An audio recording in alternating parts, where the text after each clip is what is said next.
Harlequin Special Releases and HarlequinAudio present Long Tall Texans, Jordan by Diana Palmer. Previously published as Cattleman's Pride. Performed by Todd Mclaren. Chapter 1. Libby Collins couldn't figure out why her stepmother, Janet, had called a real estate agent out to the house. Her father had only been dead for a few weeks. The funeral was so fresh in her mind that she cried herself to sleep at night. Her brother, Kurt, was equally devastated. Riddle Collins had been a strong, happy, intelligent man who'd never had a serious illness. He had no history of heart trouble, so his death of a massive heart attack had been a real shock. In fact, the Collinses' nearest neighbor, rancher Jordan Powell, said it was suspicious. But then Jordan thought everything was suspicious. He thought the government was building clone soldiers in some underground lab.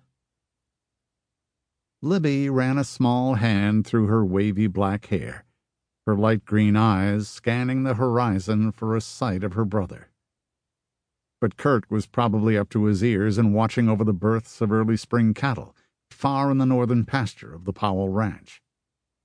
It was almost April, and the heifers, the 2-year-old first-time mothers, were beginning to drop their calves right on schedule. There was little hope that Kurt would show up before the real estate agent left. Around the corner of the house, Libby heard the real estate agent speaking. She moved closer, careful to keep out of sight, to see what was going on. Her father had loved his small ranch, as his children did. It had been in their family almost as long as Jordan Powell's family had owned the Bar P. "How long will it take to find a buyer?" Janet was asking. "I can't really say, Mrs. Collins," the man replied. "But Jacobsville is growing by leaps and bounds. There are plenty of new families looking for reasonable housing. I think a subdivision here would be perfectly situated, and I can guarantee you that any developer would pay top dollar for it." Subdivision? Surely she must be hearing things. But Janet's next statement put an end to any such suspicions. "I want to sell it as soon as possible," Janet continued firmly. "I have the insurance money in hand. As soon as the sale is made, I'm moving out of the country." Another shattering revelation. Why was her stepmother in such a hurry?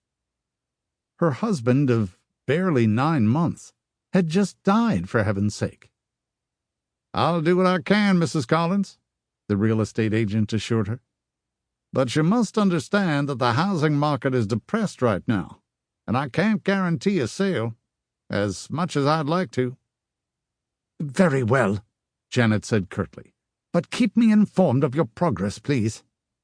"Certainly." Libby ran for it, careful not to let herself be seen. Her heart was beating her half to death.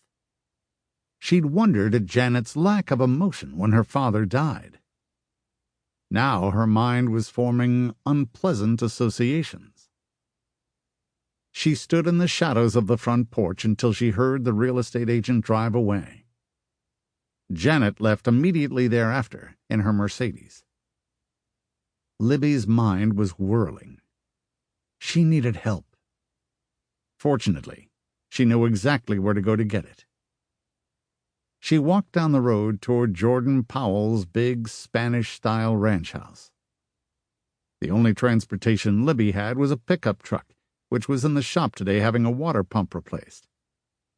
It was a long walk to the Powell ranch, but Libby needed fortifying to tackle her stepmother.